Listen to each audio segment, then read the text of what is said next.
యుద్ధం ఇప్పుడు ప్రపంచ ఆర్థిక వ్యవస్థకు పెను ముప్పుగా మారింది. ఇరాన్ తన అత్యంత శక్తివంతమైన ఆయుధాన్ని ప్రయోగించింది. ప్రపంచ చమురు రవాణాకు అత్యంత కీలకమైన హర్ముజ్ జలసంధిని పూర్తిగా మూసివేస్తున్నట్లు ఇరాన్ రివల్యూషనరీ గార్డ్స్ ప్రకటించింది. అమెరికా, ఇజ్రాయెల్ వాటి మిత్ర దేశాలకు సంబంధించిన ఎలాంటి నౌకలకు ఈ మార్గంలో అనుమతించబోమని, అతిక్రమిస్తే కఠిన పరిణామాలు ఉంటాయని హెచ్చరించింది.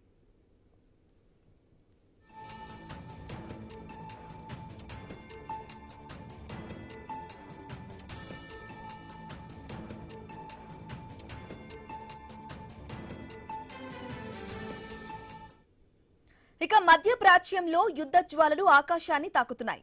ఇరాన్ తన పట్టును నిరూపించుకుంటూ అంతర్జాతీయ వాణిజ్యానికి వెన్నెముక లాంటి హర్ముజ్ జలసంధిని దిగ్బంధించింది. అమెరికా, ఇజ్రాయెల్ కు మద్దతిచ్చే ఏ దేశపు నౌకనైనా ఈ మార్గంలో అనుమతించబోమని, ఇది తదుపరి ఆదేశాలు వచ్చే వరకు అమల్లో ఉంటుందని ఇరాన్ స్పష్టం చేసింది. ఇప్పటికే ఒమన్, థాయిలాండ్ ట్యాంకర్లపై డ్రోన్ దాడులు జరిగిన నేపథ్యంలో ఇరాన్ తాజా హెచ్చరిక ప్రపంచ దేశాలను వణికిస్తోంది. భారత్ వంటి దేశాలకు మాత్రం ఈ మార్గం గుండా వెళ్లేందుకు ఇరాన్ ఇప్పటికీ అనుమతి ఇస్తుండడం గమనార్హం.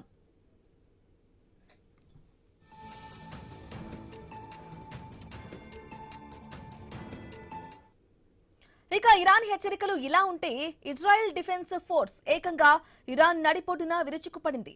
రాజధాని టెహ్రాన్లోని క్షిపణి తయారీ కేంద్రాలు, లాంచర్ సైట్లు, భారీ క్షిపణి నిల్వ గిడ్డంగిపై ఇజ్రాయెల్ యుద్ధ విమానాలు నిప్పుల వర్షం కురిపించాయి.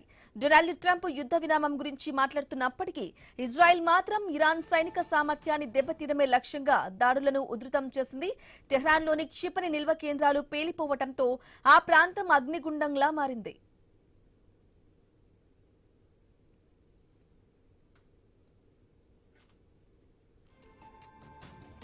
ఇక ఈ యుద్ధ ప్రభావం భారత ఆర్థిక వ్యవస్థపై పడకుండా కేంద్ర ప్రభుత్వం కీలక నిర్ణయం తీసుకుంది.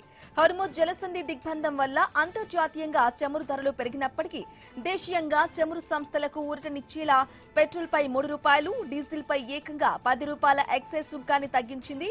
దీనివల్ల రిటైల్ ధరల్లో మార్పు లేకపోయినా చమురు సంస్థలు నష్టపోకుండా ప్రభుత్వం రక్షణ కవచంలా నిలిచింది. ఒకవైపు క్షిపణి దాడులు, మరోవైపు ఆర్థిక ఆంక్షల మధ్య పశ్చిమాసియా పరిస్థితి ఎప్పుడు ఏం జరుగుతుందో తెలియని ఉత్కంఠను రేపుతోంది. ఒక చిన్న పొరపాటు జరిగినా ప్రపంచ యుద్ధానికి దారితీసేలా పరిస్థితులు మారుతున్నాయి.